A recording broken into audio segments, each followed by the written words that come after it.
You remember the movie 8 Mile with Eminem? Yep. And what you remember what he did at the end of the rap battle? I was talking about this. Killed it.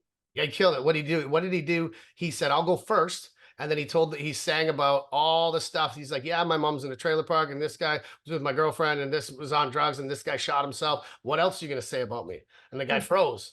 So I call it an 8 Mile opening when we're doing sales, is go, okay, talk about the stuff that you know that they're probably going to deal with, and nip that in the bud. Because if they get to the point where they share an objection and you're dealing with an objection, if somebody says no, psychologically, they're more likely to stick with that no, even if they change their mind, because they don't want to change their mind. So if you don't get the no in the first place, you're in a way better position. So the prevention of those objections is really key.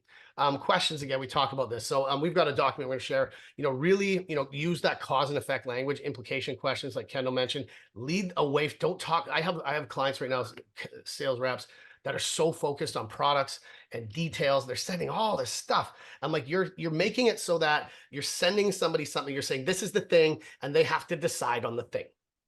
You need to help them decide on the conversation before you get there, because there's so much, especially with the complexity of a service provider. We got to be careful we don't say that. Help them see the story, the impact, the weight of the problem, the case studies, the testimonials, the stories, because again, it's not sales tactics. It's really helping them. If you imagine you've got a potential client that's out there and they put up their hand and say, "Hey, I'm wondering if you can help me with this." There is so much that has gone into them asking for that thing. If you just say, "Sure, we can do this," you are being a jerk to your market, right? You should go, "Hey, you know what? That's a big decision a lot of people I've dealt with have, and we've had this conversation a lot, and I'm happy to share how those conversations have gone, what's happened, so that you're in the best position possible. If it makes sense to work together, I'll tell you. If it doesn't, I'll tell you." And you just really, that's your job. That's what you should be looking at. And the more you do that, the more they're calling you before they call anybody else. And before they even talk about the decision, say, "We're thinking about even having this discussion with our team. Can I talk to you first?" Right? That's the key. And then we look at priming. The power of priming psychologically is just seeding things in the conversation so that they're accepting truths before they're wrong. So we just are trying to avoid that knee-jerk reaction by saying, "Hey, so we built Kendall's been really like cool lately. She's putting this into a document or resource where we're thinking about in your market, and we're going to dig deeper." I do this with like even the roles of the people you deal with. What's the stuff they're probably going to object to? How do we build into our conversation early that negates or invalidates some assumptions they might be making, so that we're in a better position to move them forward? Yeah. Excellent. We got a question in the chat. Oh, questions. What Yeah, if man. they need to discuss with someone else first and then reach back? Cool. So with do you want to handle that first? Because I got my stuff. No, I want to throw it to the expert. Okay. So here, I called that before in lots of the spouse factor. It's a buying committee. There's somebody else, and you say, "Okay, cool. So who are you going to be talking with? And what do you think they're going to say? What kind of questions do you think they're going to have? I never want my sale to be in the hands of somebody else. If I am not able to get a meeting with that other person, then I am going to instantly train the person I'm talking to how to sell it. In order to do that, first I have to know, do they want to? I need to know how committed they are to taking action on this, and how willing they are to have that conversation, and how capable they are of having that conversation. So what do you think that conversation is going to look like? I used to work at a college dealing with 18, 19-year-old kids. And I'm like, "So what do you think your mom and dad's going to say? What would you say if they said this?" If I send them home like a lamb to the slaughter, I'm like, I need to train them instantly how to deal with this. And you know what? I think your parents are going to say this. Does that sound right? How supportive? What have you guys talked about? I need to know what that's going to look like. The buying committee is important, and especially the bigger kind of companies you work with. So we want to know who you're dealing with. What are they going to say? What are you going to say? How are you going to do that? What do you need? Okay, cool. Why don't we put something together right now, and I'm going to send you some stuff, and you can share that with them. One of the things we've not talked about today is the idea of conceptual agreement and priming and frameworks. So say, okay, well, it sounds like this is what's happening. If I showed you something like this, how do you think that would go? I would send then like a sort of like a proposal, like in a proposal, in a sort of a summary, in a paraphrase. It sounds like you guys are dealing with this, and I talk about their company and what's going on, the wins, the opportunities. I put that in there. I'd send that to them and say, "Hey, feel free to send this to the people you're talking to." Now it's back in my hands, and I'm going to ask questions and do things that the person I'm talking to might not be capable of answering. And hopefully that next level person is going to respond because I just nailed that message. That's my long answer, but that's the right answer. Boom. That's an excellent answer. Cool. Next one. Glad I didn't even Here's what try. we've got. What's that? Glad I didn't even try. Yeah, you would. I mean, you would have said the same thing. So these guys, let's do this. I'm going to go here. Oh, wrong one. But we've got a resource here, kind of put together about all this stuff that you guys can download. We're going to send to you. The other one is, oh, not this one, because I just built that. This one, Kendall crushed it with this. So we actually put market specific examples in this, and we're still working on this, and we're going to finalize it because we've got some other cool stuff we're building. So as a wealth advisor, so we're going to anticipate prevent. They're going to have the no urgency, no urge, or no need, pre-selling tools, financial planners, the framework, all this kind of stuff, adapting of this, no needs, no trust, use prevention techniques, and then objection responses for each market. If you deal with this, here's what you can do, right? Based on this same framework, no urgency, all this stuff.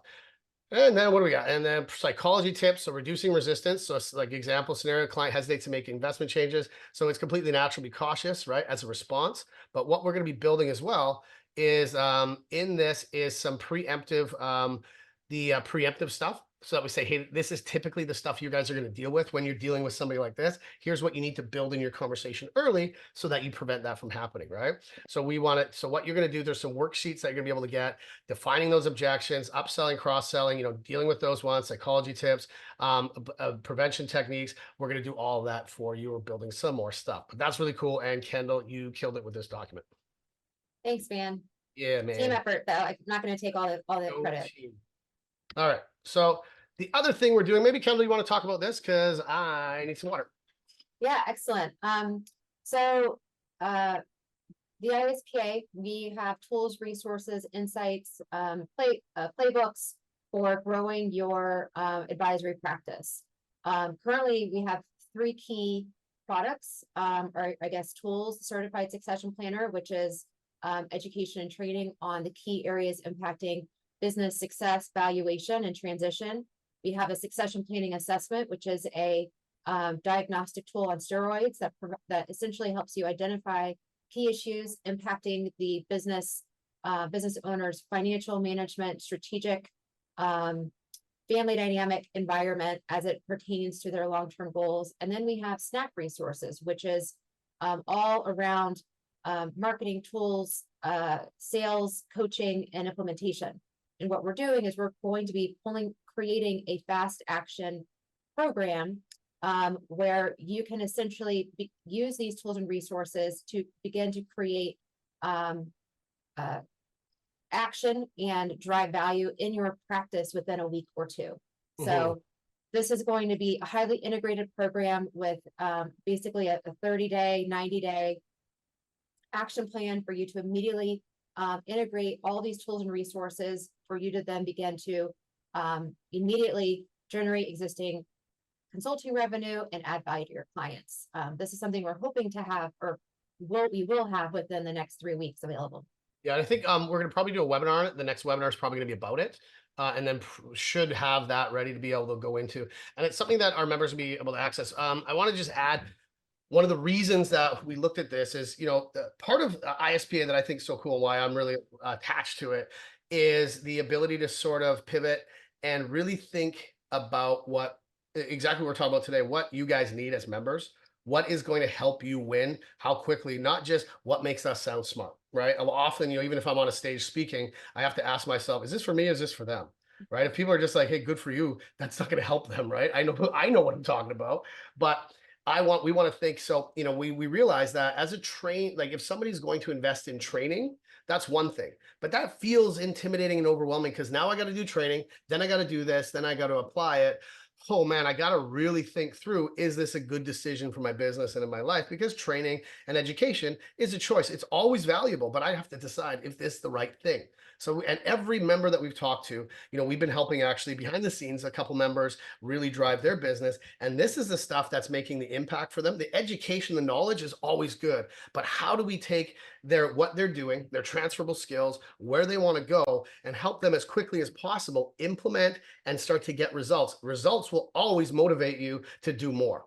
And so when we looked at this, instead of running things in sequence, we said, why don't we run it in parallel? Just like you asked, why would I do this? And then this, and then this. If there's a way to do it the right way and have, like we call it, the earn while you learn program, then all of a sudden now you go, I'm going to try this. The education becomes more valuable because you're actually, a real client has a question. You go, I gotta go find out. And now you're learning all this stuff well in really applied ways. And so as we talk to employers, we talk to members, we talk to, potential customers, and even just clients that we have, they all said, yeah, you know what, that feels different. So rather than a training initiative as a company, this is a new product you can launch and you can train while you're doing it and make money. And then of course, as our side of the business, the more that we can help you win, the easier it is to justify spending, right? So it's a good win for everybody. And I think this is really exciting what we're doing. I think I got this ready to go link.